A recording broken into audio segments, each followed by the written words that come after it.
The Lateran monastery on the outskirts of Jerusalem has been a place of worship and retreat for more than 100 years. The monks who live and pray there never expected to become the centre of an investigation into religious hate crime. But on the 4th of September, someone set fire to one of the monastery's doors and scrawled graffiti on its walls. One sign in Hebrew reads, "Jesus is a monkey."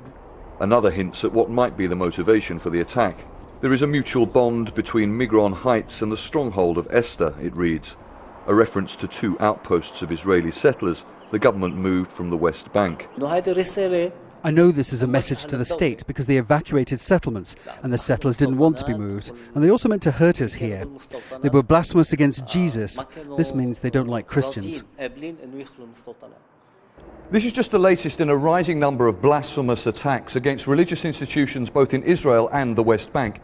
Now, the government has condemned these attacks and says that freedom of religion and worship is one of the country's most important principles.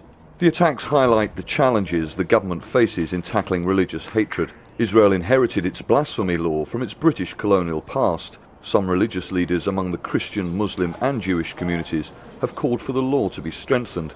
Because of the belief that freedom of speech is a very important basic right in a democratic society, Israel doesn't really take lots of actions based on that criminal offense.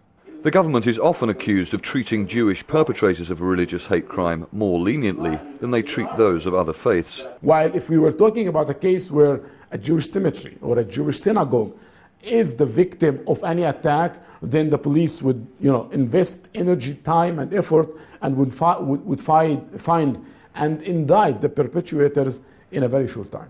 Where they occur, there's an investigation. Where there's credible evidence, we are convicting people. And on this particular issue, it really is not relevant if the person is Jew or Arab, Israeli, Palestinian. It's unlikely that the Lateran monastery will be the last victim of such attacks.